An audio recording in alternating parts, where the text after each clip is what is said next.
साथियों नमस्कार। आज हम सिकिल सेल एनीमिया दिवस मनाने जा रहे हैं। यह एक बहुत दुर्लभ बीमारी है, अनुवांशिक बीमारी होती है जो कि माता पिता से उनके बच्चों में ट्रांसफर होती है। ये सिकिल सेल एनीमिया का मतलब होता है अरक्तता, खून की कमी। सामान्यतः जो मानव का रक्त होता है वो लाल कलर का होता है और इसकी जो लाल रंग के लिए जो उत्तरदायी कणिकाएं होती हैं उन्हें हम लाल रक्त कणिकाएं कहते हैं। सामान्यतः ये गोलाकार की होती हैं, लेकिन जिन व्यक्तियों को ये बीमारी होती है उनकी लाल रक्त कणिकाएं हंसिया के आकार की, दांते जैसे हो जाती है उनके आकार। और सामान्यतः जो लाल रक्त कणिकाएं होती हैं वो गोलाकार की होती हैं।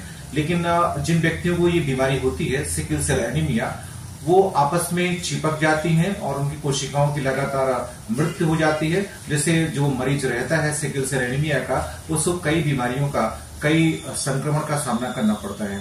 सामान्यतः जब उसकी जो आरबीसी कोशिकाएं होती हैं वो लगातार डैमेज होती हैं, नष्ट होती हैं, तो उस व्यक्ति को पीलिया का संक्रमण हो जाता है। उसके आंखों की जो विजन क्षमता होती है, दृष्टि क्षमता, उस पर भी प्रभाव पड़ता है। उसके हाथ पैरों में सूजन आ जाता है। इसका बहुत दुर्लभ बीमारी है। मैं आपसे एक निवेदन करना चाहता हूं कि कई लाख लोगों में से एक आध व्यक्तियों को ये बीमारी होती है। ऐसे व्यक्ति आपके अगल बगल, आपके मोहल्ले, पड़ोस, आपके गांव में हो सकते हैं, लेकिन सबसे जो दुख की बात है कि वो जागरूक नहीं होते।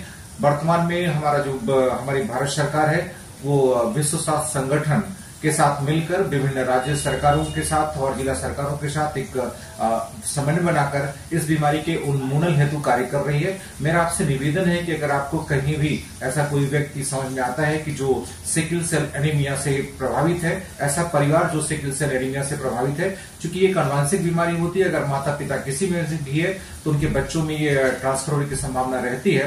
तो आप उन्हें सिर्फ एक मार्गदर्शन दे सकते हैं कि जो विभिन्न तहसील स्तर पर जो सामुदायिक स्वास्थ्य केंद्र है, जिला स्तर पर जो जिला अस्पतालें हैं, उनमें उन्मूलन के लिए, इनको प्रभावी ढंग से नियंत्रण करने के लिए और इनकी काउंसलिंग के लिए, इनके उपचार के लिए सरकारी हमारी लगातार उससे प्रयत्नशील है। मैं आपसे एक बार फिर से निवेदन करूंगा, जागरूकता ही बचाव है और जागरूकता के द्वारा ही इस बीमारी को हम मात दे सकते हैं। जय हिंद, जय भारत, जय संविधान। धन्यवाद।